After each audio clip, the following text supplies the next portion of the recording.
Իսրայելը հայտարարել է Իրանի կառավարական համար 1 ինքնաթիռի ոչնչացման մասին։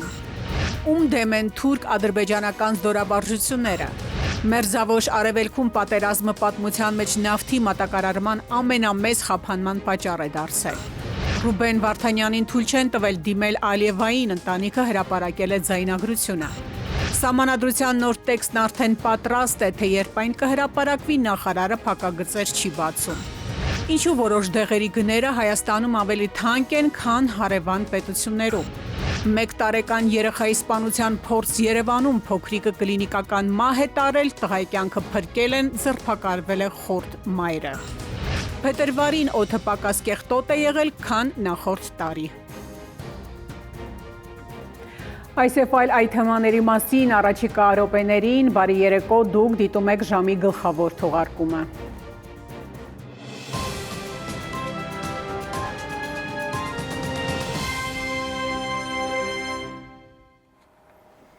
Իրանը Իսրայելի և ԱՄՆ-ի բազաների վրա հարձակումների 55-րդ ալիքի ընթացքում կիրառել է գերծանր բալիստիկ և գերձայնային հրթիռներ։ Այս մասին հայտնել է Իսլամական հեղափոխության պահապանների կորպուսը։ Հիշեցնենք, որ ճշմարիտ խոստում 4 գործողության 55-րդ ալիքի ընթացքում հարձակման են ենթարկվել Իսրայելում զենքի արտադրության կենտրոնները և լիցքավորման օժանդակ կենտրոնները, այդ թվում ԱՄՆ-ի Արաբական Միացյալ Էմիրություններում գտնվող Ալ-Դաֆրա, Ջուֆեր և Բահրեյնում գտնվող Շեյխ Իսա ռազմաբազաների օբյեկտները։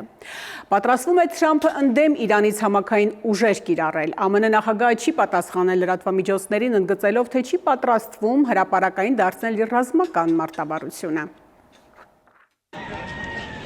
Ամերիկա-իսրայելական կոալիցիոն ուժերի հրթիռային հարվածներից մեկը լուսաբացին Շահիդ Խոմեյնիի անվան տղաների դպրոցն է եղել։ Իրանական լրատվամիջոցները հայտնում են, որ զոհեր չկան, սակայն շենքին հարակից մի քանի տներ են վնասվել։ Իրանն առաջին անգամ կիրառել է երկաստիճան Սաջիլ հրթիռ։ Իսլամական հեղափոխության պահապանների կորպուսը հայտնել է նաև մի շարք գերծանր հրթիռների օգտագործման մասին, որոնք հարվածել են Միացյալ Նահանգների ռազմական ենթակառուցվածքներին և կառավարման կենտրոններին։ Իսրայելական լրատվամիջոցներն էլ տեղեկացնում են, որ ռազմաօդային ուժերը գիշերը հարվածել և Թեհրանի Մեհրաբադ օդանավակայանում ոչնչացրել են Իրանի սպանված գերագույն առաջնորդ Այաթոլլահ Ալի Խամենեիի ինքնաթիռը։ Լրագրողների հետ ճեպազրույցում Թրամփին հարցրել են. պլանավորում է օգտագործել ԱՄՆ ցամաքային ուժերը Իրան ներխուժելու համար։ Ինչու պետք է ես ձեզ ասեմ, ուղարկում եմ զորքեր թե ոչ։ Ես հրապարակային չեմ քննարկում ռազմական մարտավարությունը։ 100%-անոց հաղթանակ մենակ ավիացիոն օպերացիայով դա հնարավոր էլ չէ։ Ցամաքայինի մասին լուրջ խոսակցություններ չկան մեկադեռ։ Դա շատ մեծ որոշում է, որը մենակ ընդունելը կտևի ահագին ժամանակ եւ իմպլեմենտացնելն էլ ամիսներ մենակ պետք կլինեն, որ այդքան զորքեր կարողանան մերձավոր արևելք տեղափոխեն։ CNN-ը հղում տալով իսրայելական բանակի ներկայացուցչին տեղեկացրել է, որ Իսրայելը կշարունակի Իրանի դեմ գործողությունը առնվազն 3 շաբաթ։ Իրանի արտաքին գործերի նախարար Աբբաս Արաղչին հայտնել է, թե Իրանը կշարունակի կռվել այնքան ժամանակ, մինչև ԱՄՆ նախագահ Դոնալդ Թրամփը գիտակցի, որ Իրան-ԱՄՆ հակամարտությունը սխալ է եւ պետք է երբեք չկրկնվի։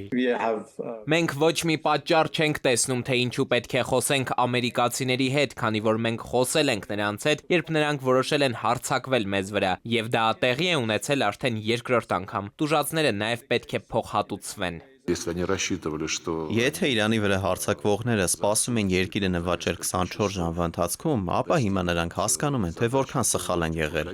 Իրանի արտաքին գործերի նախարարը հայտնել է, որ Թեհրանի հարստացված ուրանը ԱՄՆ-ի կողմից ավերված միջուկային օբյեկտների փլատակների տակ է։ Ըստ Արաղչի, այն կարող է հանել ՄԱԳԱՏԷ-ի հսկողության ներքո, սակայն առայժմ նման ծրագրեր չկան։ Իրանը ԱՄՆ-ի հետ բանակցությունների ընթացքում պատրաստ էր զիջումների, որոնք ապացուցում էին միջուկային զենք մշակելու մտադրության բացակայությունը։ The Daily Telegraph թերթը գրում է, որ Մեծ Բրիտանիա վարչապետ Քիր Սթարմերը հրաժարվում է ռազմանավեր ուղարկել Հորմուզի նեղուցում նավագնացությունը վերականգնելու համար, չնայած ԱՄՆ նախագահ Դոնալդ Թրամփի խնդրանքին։ Նախագահ Թրամփը հայտարարել է, որ ՆԱՏՕ-ին վատ ապագա է սպառնում, եթե Դաշինքի գործընկերները չօգնեն բացել Հորմուզի նեղուցը։ Հորմուզի նեղուցի անվտանգության հարցով ըստ Թրամփի պետք է զբաղվեն այն երկրները, որոնք նավթ են ստանում այդ ուղով՝ Չինաստանը, Հարավային Կորեան եւ Ճապոնիան։ Եթե արձագանք չլինի կամ եթե այն բացասական լինի, կարծում եմ շատ վատ կլինի ՆԱՏՕ-ի ապագայի համար։ Թրամփի համար շատ կարևոր է հիմա այդ աջակցությունը, որովհետև եթե դա չստանա, իր գործերն էլ շատ վատ կարող են լինել, օրինակ նոյեմբերի կոնգրեսի ընտրությունների ժամանակ։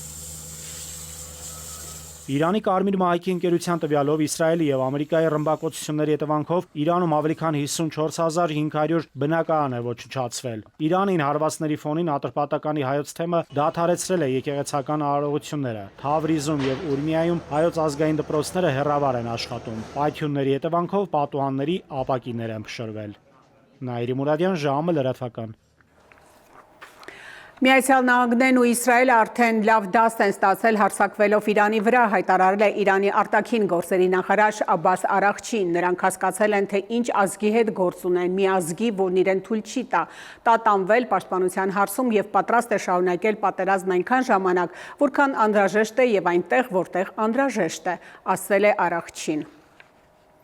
Ռուսաստանը պատրաստ է միջնորդի դեր ստանձնել Իրանի շուրջ ստեղծված իրավիճակում, եթե անհրաժեշտություն առաջանա, հայտարարել է Դաշնության արտաքին գործերի նախարար Սերգեյ Լավրովը։ Ինչպես բազմիցս հայտարարել է նախագահ Պուտինը, մենք պատրաստ ենք միջնորդի դեր ստանձնել այս քաղաքական գործընթացում, եթե նման դեր անհրաժեշտ լինի։ Մենք կարծում ենք, որ ունենք նման հնարավորություններ, ասել է Սերգեյ Լավրովը։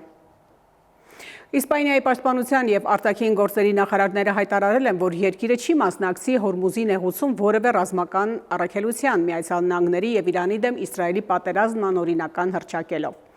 Վարչապետ Պեդրո Սանչեսի գլխավորած կառավարությունը քննադատել է հարձակումը եւ արգելել ամերիկյան ինքնաթիռներին օգտագործել համատեղ շահագործվող բազաները Իսպանիայի հարավում։ Իրանի նոր առաջնորդը միացված է արհեստական շնչառության սարքին, չի կարողանում ինքնուրույն շնչել, հայտնում է բրիտանական դեսանտ պարբերականը։ Նշում են, որ 56-ամյա Մոջթաբա Խամենեին կոմայի մեջ է, կորցրել է ոտքը եւ հնարավոր է նաեւ, որ ստամոքսի վնասվածքներ է ստացել։ Իրանի ազգային անվտանգության խորհրդի քարտուղար Ալի Լարիջանին ուղերձով դիմել է մահմեդական երկրներին, ընդգծելով, որ Իրանը շարունակում է անսասան մնալ ԱՄՆ-ի եւ Իսրայելի դեմ պայքարում։ Լարիջանին հիասթափություն է հայտնել, որ մահմեդական մեծամասնությամբ շատ երկրներ չեն աջակցել Իրանին երկրի վրա հարձակումների ժամանակ։ Նա վերստին մահմեդական միասնության կոչ է արել եւ ընդգծել, որ Իրանը չի ձգտում գերիշխանության տարածաշրջանում։ Դուք շատ լավ գիտեք, որ Ամերիկան անվստահելի է եւ Իսրայելը իսկապես ձեր թշնամին է։ Մի պահ կանգ առեք եւ մտածեք մեր եւ տարածաշրջանի ապագայի մասին, ընդգծել է Իրանի ազգային անվտանգության խորհրդի քարտուղարը։ Հնդկաստանի արտգործնախարար Սուբրամանյան Ջայշանկարը շնորհակալություն է հայտնել հայ ժողովրդին ու Հայաստանի կառավարությանը Իրանից իր երկրի քաղաքացիներին անվտանգ տարհանումը ապահովելու համար։ Այս մասին նա գրառում է կատարել իր սոցիալական էջում։ Հիշեցնենք, Հայաստանի արտգործնախարարությունը մարտի 11-ին հայտնել էր, որ Իրանում փետրվարի 28-ին պատերազմի սկսվելուց ի վեր 46 երկրի քաղաքացիներ են տաշանվել Հայաստանի տարածքով։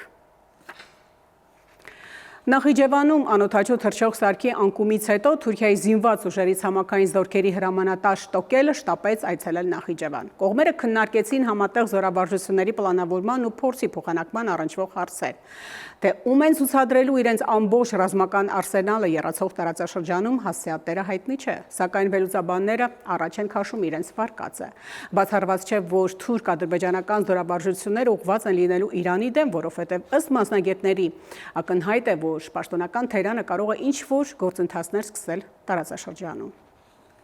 Թուրք-ադրբեջանական երկնակամարում սպառնալիք լինի, այս երկու երկրներն իրար երթում են տվել մեկ-մեկու օգնության հասնել։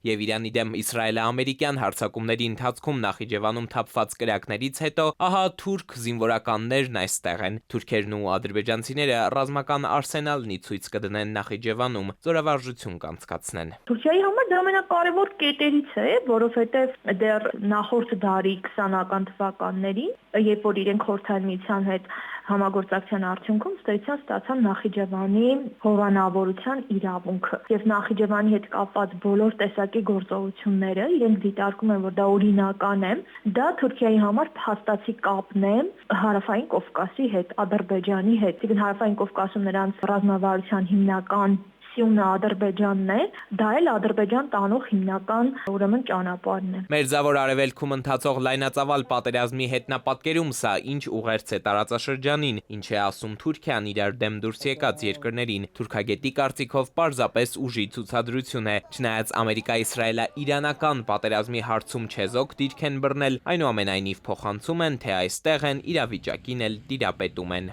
Բացառված չի, որ Իրանին նաև ուղղված լինի, որտեղ ակնհայտ է, որ Իրանը կարող է ինչ-որ գործընթացներ անել, թեև ես մեծ վերապահումով եմ դրան մոտենում, բայց համենայն դեպս, այսինքն տարածաշրջանի գործողությունների համատեքստում ուժի ցուցադրություն ավելի շուտ։ Դե ում վրա պետք է հարձակվեն, Իրանի վրա։ Ինքնին կանխատեսելի է մանավանդ, որ Թուրքիան բոլոր հնարավոր ձևերով փորձում է հեռու մնալ գործընթացներից։ Հենց այս չեզոքությունը պահպանելու վերաբերյալ թուրք պաշտոնյաների վերջին օրերի հայտարարությունները համախմբելով, ինչպես նաև հաշվի առնելով տարածաշրջանում Անկարայի հավաքական ու թուրք-իրանական համընկնող շահերը, քաղաքագետն էլ ասում է, ուժը ցույց տալով ենթատեքստում հասկացնում են, թե գործողությունների պատրաստ են։ Նախ այս պետությունները Թուրքիան եւ Ադրբեջանը շարունակում են մեկ ազգ երկու պետություն կոնցեպտը, որի պարագայում նաև ենթադրում են ընդհանուր պաշտպանական համալիր գործառույթներ, նաև հիշեցնեմ, որ Էրդողանն էր հայտարարում, որ Թուրքիան թեպետ ՆԱՏՕ-ի անդամ է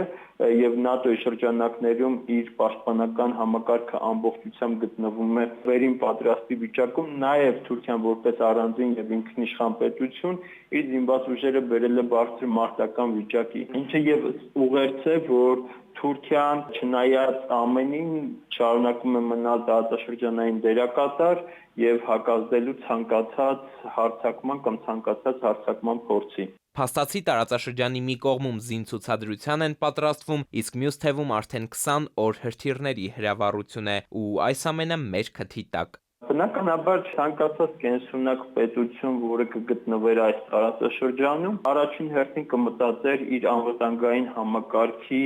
այսպես ասենք, վերաֆորմատավորման մասին եւ դադարի վիճակից, այսպես ասենք, պատրաստի վիճակի բերել, որովհետեւ չափազանց անկանխատեսելի են զարգացումները տարածաշրջանում։ Տարածաշրջանում գործնականն Հայաստանը մնացել է միայնակ որպես դերակատար։ Վարչոք Հայաստանը մեկուսացված չէ տարածաշրջանում։ Տարածաշրջանը լարված է, մասնագետներն ասում են, այստեղ յուրաքանչյուր շարժ ոչ միայն ռազմական, այլև քաղաքական հասցեատեր ունի։ Նախիջևանում նախատեսվող զորավարժություններն ըստ փորձագետների նույն շղթայի մասն են, բայց այստեղ հարցը միայն այն չէ, թե ով ինչ է ցույց տալիս աշխարհին, այլև այն, թե փոփոխվող քարտեզում Հայաստանն ի վերջո ինչպես է դիրքավորվում, որպես դիտորդ, թե դերակատար։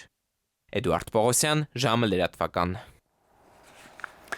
Ռուբեն Վարդանյանին թույլ չեն տվել դիմել Ադրբեջանի օմբուդսմենին, այս մասին հայտնել է Արցախի Հանրապետության նախկին պետնախարարի ընտանիքը։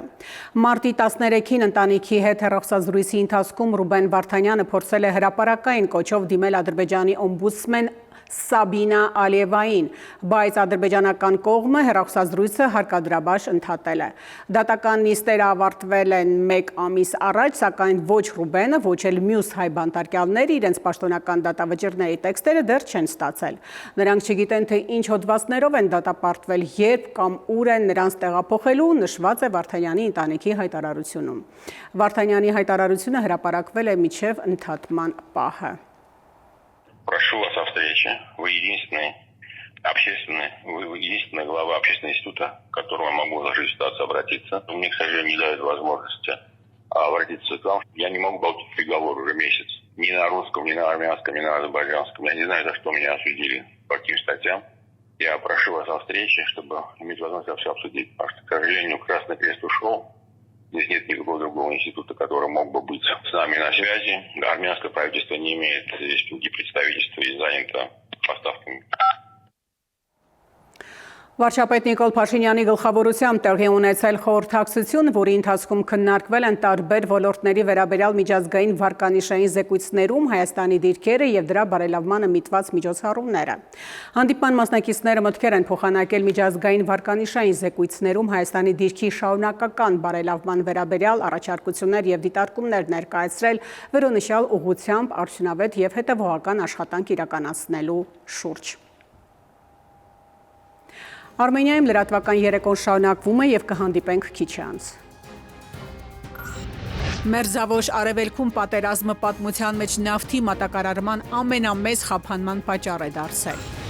Փետրվարին օդը պակաս կեղտոտ է եղել, քան նախորդ տարի։ Սահմանադրության նոր տեքստն արդեն պատրաստ է, թե երբ այն կհրապարակվի, նախարարը փակագծեր չի բացում։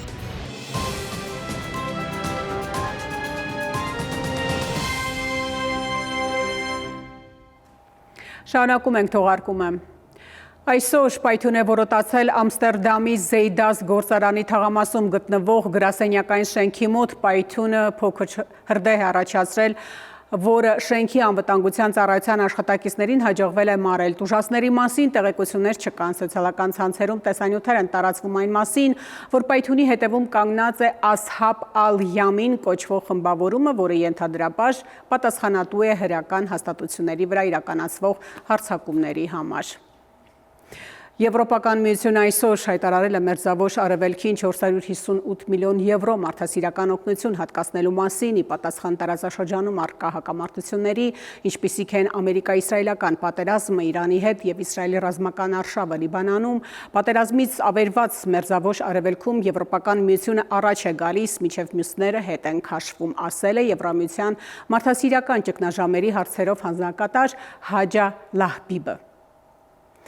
Իսրայելի պաշտպանության բանակը հայտարարել է, որ պաշտպանական գիծը ուժեղացնելու համար սահմանափակ ցամաքային գործողություններ են սկսել Լիբանանի հարավում։ Բանակի մամուլի ծառայությունը հավելել է, որ գործողության նպատակն է ոչնչացնել Հեզբոլլահի ենթակառուցվածքները և չեզոքացնել շարժման անդամներին։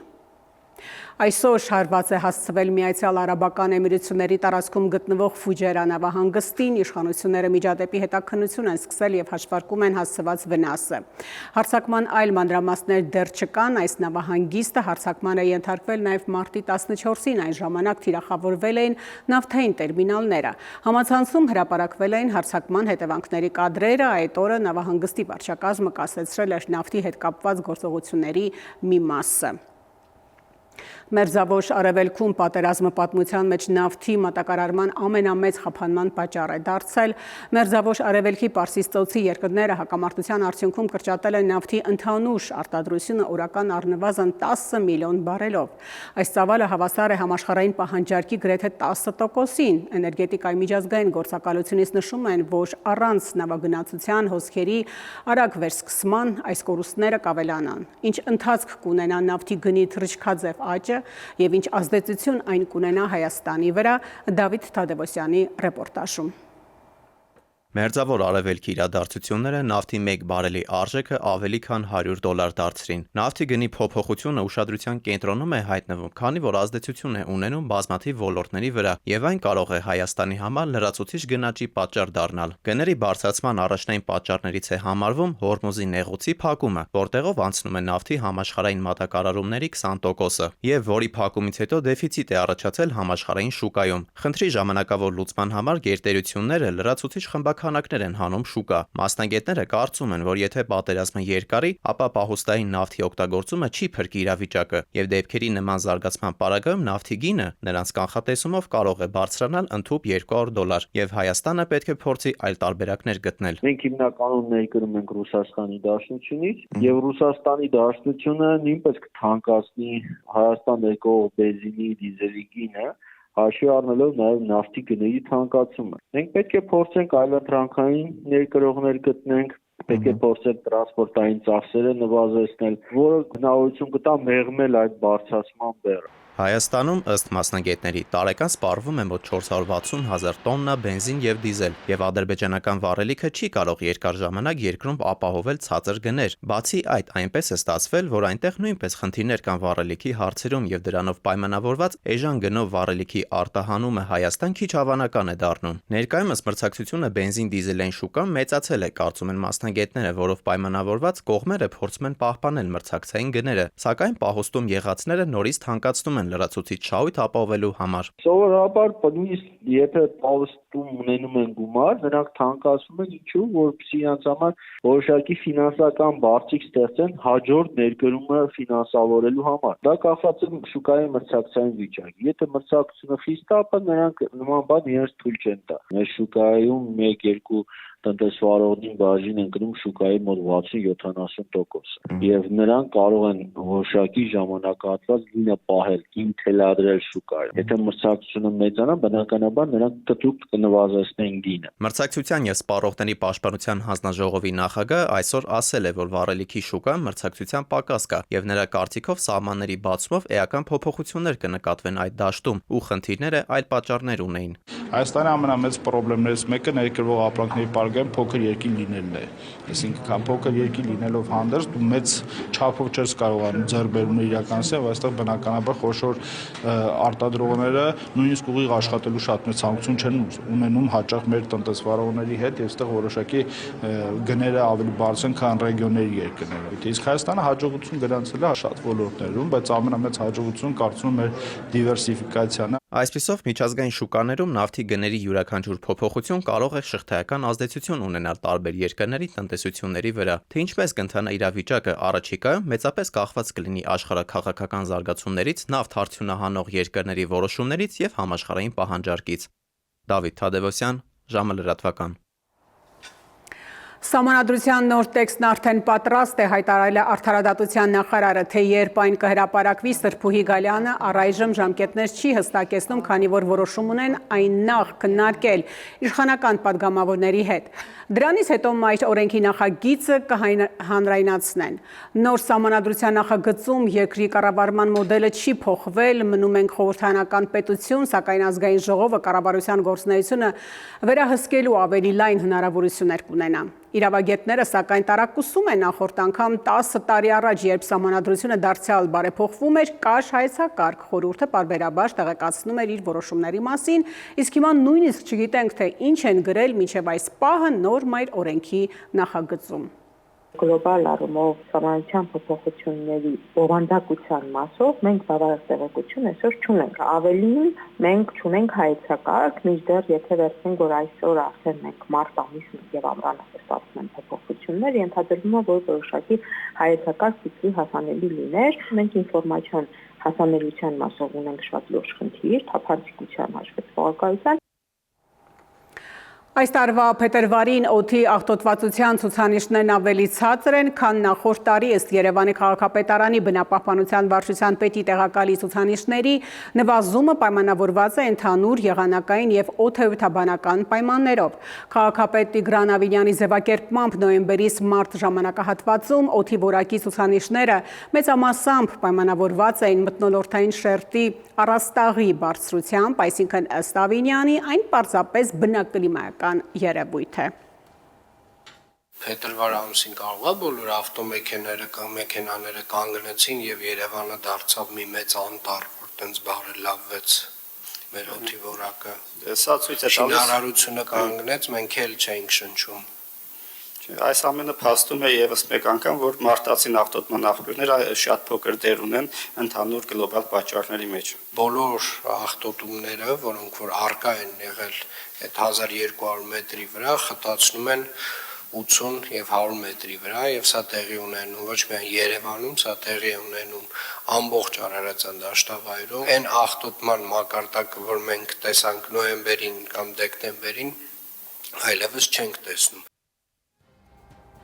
Ժամը լրատվականը շարունակվում է եւ կհանդիպենք քիչ անց։ Ինչու որոշ դեղերի գները Հայաստանում ավելի թանկ են, քան հարևան պետություններում։ 1 տարեկան երեխայի սպանության փորձ Երևանում փոքրիկը կլինիկական մահ է տարել, տղայի կյանքը փրկել են, ձերբակալվել է խորտ մայրը։ Մեթեոաշխարհ գտնվելու ենք Կայուն անտիցիկլոնի կենտրոնում, ավելին հաջորդ հիվ։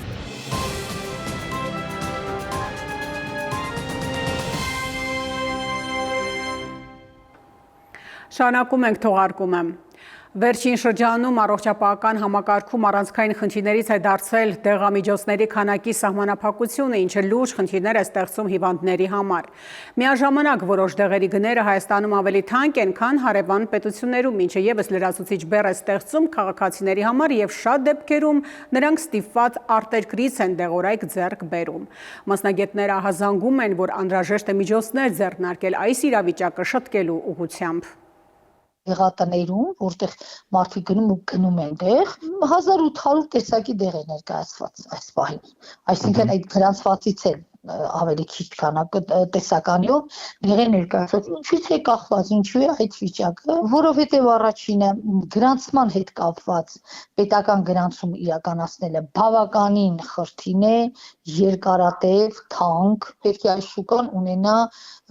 հստակ քաղաքականություն գրավիչ լինելու համար, որը բացարձակ չկա։ Կլինիկական մահ ախտորոշմամբ 1 տարեկան երեխային բժիշկները փրկել են։ Ըստ օպերատիվ տեղեկությունների երեխային ծեծի է ենթարկել ծնողներից մեկը։ Այս պահին ծնողներից մեկը ձերբակալված է, լրատվամիջոցներում տեղեկություններ կան, որ երեխային ծեծել է խորթ մայրը։ Փոքրիկի վիճակը ծայրահեղ ծանր է։ Ինչն է այդ կնոջը դրդել այդպիսի դաժանության եւ ինչպիսի միջոցներ են ձեռնարկվում ծնող-երեխա հարաբերությունների կարգաբերման վերահսկողության ուղղությամբ։ Ժամի անդրադարձը։ Կլինիկական մահ ախտորոշմամբ Արաբկիր բժշկական կենտրոն է տեղափոխվել 1-ամյա տղա։ Կլինիկական մահը վրա է հասել ծեծի հետևանքով։ Օրը սկսվեց նման ծանր ողբերգական լուրով։ Բժիշկներին հաջողվել է փրկել փոքրիկի կյանքը։ 1 ժամ պայքարից հետո նրանք կարողացել են վերականգնել երեխայի սրտի աշխատանքը, սակայն նրա վիճակը առայժմ գնահատվում է ծայրահեղ ծանր։ 2026 թվականի մարտի 16-ին Արաբկիր բժշկական համալիր է տեղափոխվել 1 տարեկան 2 ամսական երեխա կլինիկական մահ ախտորոշմամբ։ Երեխան գտնվում է վերակենդանացման եւ ինտենսիվ թերապիայի բաժանմունքում բժիշկների հսկողության տակ։ Դեպքի հանգամանքները պարզելու նպատակով իրավապահ մարմինների կողմից իրականացվում է քննություն։ Երեխան գրանցված է Մասիս քաղաքում, սակայն Մասիսի քաղաքապետարանից հայտնում են, որ դեպքը տեղի չի ունեցել Մասիսում, որտեղ բնակվում է երեխայի կենսաբանական մայրը։ Ենթադրվում է, որ երեխան ծեծի է ենթարկվել Երևանում, Քանաքել Զեյթուն վարչական շրջանում։ Շրջանառվում է տեղեկություն, որ երեխային մահամերձ վիճակի է հասցրել նրա խորթ մայրը։ Ժամեր անց տեղեկություն տարածվեց, որ քրեական ոստիկանության ծառայողները սպանության փորձի կասկածանքով ձերբակալել են 1 անձի եւ ներկայացրել նախաքննական մարմին։ Նորից հարց առաջ եկավ. հնարավոր է սա կանխել թե ոչ, եւ որ կառույցը պետք է դա աներ։ Նախարարություն մարդը նստած է, նա քաղաքականություն մշակող է։ Իհարկե նաև արձագանքում են ամեն բաներ, որ իրականության մեջ իրաց գործառույթը չի, ինչու որովհետև ներքևի օղակները չեն գործում։ Նախորդ տարիներին ընտանեկան բռնության դեպքերը կանխարգելող բազմաթիվ օրենքներ եւ ենթաօրենսդրական ակտեր մշակվեցին։ Նոր գործիքներ, նոր մարմիններ ստեղծվեցին, որոնց նպատակն ընտանեկան բռնության դեպքերի կանխարգելումը կամ վաղ հայտնաբերումը եւ արագ միջամտությունն է։ Բայց կա տպավորություն, որ այդ ամենն այնքան էլ լավ չի աշխատում։ Առաջի պատասխանատուն համայնքն է։ Համայնքը պետք է շատ լավ իմանա, համայնքային սոցաշխատողը, խնամակալության հանձնաժողովը։ Անհնարին է, որ 1 տարեկան երեխայի ծեծին նախորդած չլինեն իրադարձություններ, որոնք ըստ ուղեցույցների պետք է որ գրավեին տվյալ համայնքի խնամակալության մարմինների եւ սոցիալական աշխատողների ուշադրությունը։ Հավանական է, որ նման իրադարձություններ եղել են։ Այլ հարց, թե ինչու համապատասխան մարմինները ժամանակին չեն արձագանքել դրանց։ Լավագույն օրենքներն ընդունվում են, հա, բայց ներքևի օղակները անտարբեր են կամ, չգիտեմ,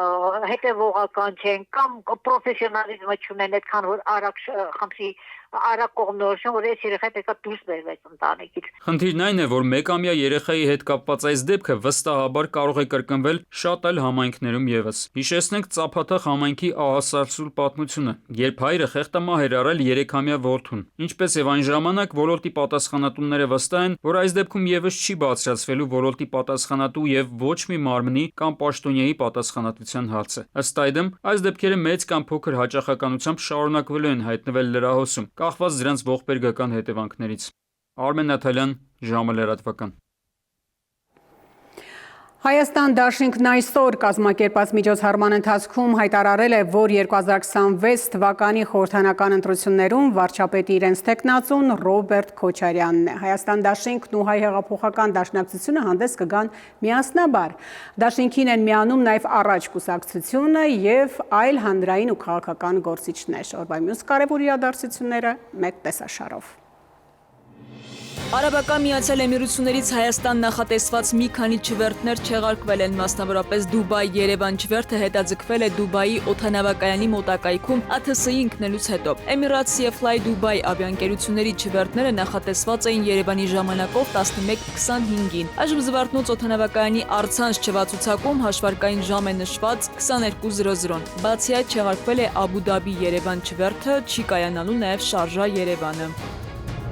Այսօր Գարեգին II ամենայն հայոց կաթողիկոսի հայրապետական տնօրինության Վայոց ձորի թեմի առաջնորդ գերաշնորհ Տեր Աբրահամ arczepiskopos Մկրտչյանը ազատ է կացուցվել թեմական առաջնորդի պաշտոնից եւ կոչվել հանգստյան իր գրավոր եւ բանավոր դիմումների հիման վրա։ Հիշեցնենք, իդեպ Աբրահամ Սրբազանը միացել էր վարչապետի եկեղեցու բարենորոգման շարժմանը։ Միաժամանակ Մակար arczepiskopos Հակոբյանը նշանակվել է Վայոց ձորի թեմի առաջնորդական տեղապահ, համատեղությամբ կատարելով առաջնորդի պարտականությունները։ Հայ-Անտառ-Պոակի Իջևան անտառտնտեսության անտառապետը եւ անտառապահը խմբով կաշառք են ստացել։ Ապօրինի ծառահատումները չարձագանքելու դիմաց 2023 թվականի հոկտեմբերին անտառապետը երկու քաղաքացիներից պահանջել է 105,000 դրամ, որի մի մասը պետք է փոխանցվեր անտառապահին։ Անտառապետը մեղադրվում է նաեւ իր լիազորությունները չարաշահելու եւ ապօրինի ծառահատումները թաքցնելու համար։ Գործը ուղարկվել է դատախազություն։ Երևանի Մալացիա Սեբաստիա վարչական շրջանում Բաբաջանյան փողոցից դեպի Շիրակի փողոց հատվածում սելավատարերի խցանման պատճառով անձրևաջուրը կուտակվել է եւ ճանապարհը վերածել է արհեստական լճակի։ Դրա հետևանքով բազմաթիվ վարորդներ կորցրել են ավտոմեքենաների համարանիչները։ Տեղում պարեկները քաղաքացիների հետ դուրս են բերել ավելի քան 30 մեքենա եւ հայտնաբերել 20-ից ավելի համարանիշ։ Այսօրվա տվյալներով սուշնչառական վարակներով պայմանավորված հիվանդացության միջին ակտիվություն կա։ Հիվանդությունների վերահսկման եւ կանխարգելման ազգային կենտրոնից հայտնում են, որ ընդհանուր դեպքերի թիվը գրեթե 82.6%-ը կազմում են 0-ից 18 տարեկանները։ Առավել բարձր ցուցանիշը շարունակում է արձանագրվել 0-ից 14 տարեկանների շրջանում։ Հայաստանում շարունակվում է շրջանառվել ռեսպիրատոր սինցիտիալ վիրուսը, ռինովիրուսը եւ ադենովիրուսի հարուցիչները։ Մի քանի հասարակական կազմակերպություններ այսօր հիշատակի արարողություն են կազմակերպել Նեմեսիս գործողությանը նվիրված հուշարձանի մոտ, ընդգծելով, որ հայորդիները վերականգնել են հայության բարոյական կերպարը եւ հայոց ցեղասպանությունը համամարտկային ոճրագործությունը։ Ազգային արժանապատվության ասպետներին հուշակոթողը բացվել է 2023 թվականի ապրիլին Երևանի Օղակաձև զբոսայգու 4-րդ հատվածում։ Արագածոտնի մարզի Եղի Պատրուժ գյուղում քաղաքացին բարձրացել է սարը եւ հայտնվել ձնահյուսի տակ կապի դուրս չգալով։ Դեպքի վայր են մեկնել ներքին գործերի նախարարության փրկարարծառայության մարզային հրշեջ փրկարարական ջոկատը եւ փրկարարական ուժերի հատուկ նշանակության խումբը։ Որոնողական աշխատանքների արդյունքում նրանք դուրս են բերել ձնահյուսի տակ մնացած քաղաքացու դին։ Քնարիկ Պետրոսյան, ժամը լրատվական։ Իսկ թե ինչ եղանակ է սպասվում հանրապետությունում կպատմի Լիլի Հովերը։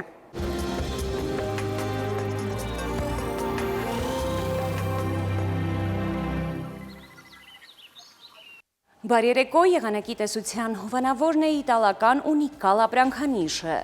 իր որակյալ և գերխնայող գազի կաթսաներով, դրանք պաշտոնապես ներկայացված են էքստերիեր խանութ սրահներում, ունիկալ տարվա բոլոր եղանակներին, մետեոաշխարհ նախ Հայաստան, մեր երկրի մեծ մասում նոր օրը կանցնի առանց տեղումների արևոտ երկնքով, ջերմաստիճանը առաջիկա 3 օրերին կբարձրանա մոտ 6-ից, վաղը ցերեկը Շիրակում, Կոտայքում, Գեղարքունիքում, Արագածոտնի և Վայոց ձորի լեռնային գոտիներում կդիտվի 6-ից 10 աստիճան։ Վայոց ձորի և Արագածոտնի նախալեռներում սպասվում է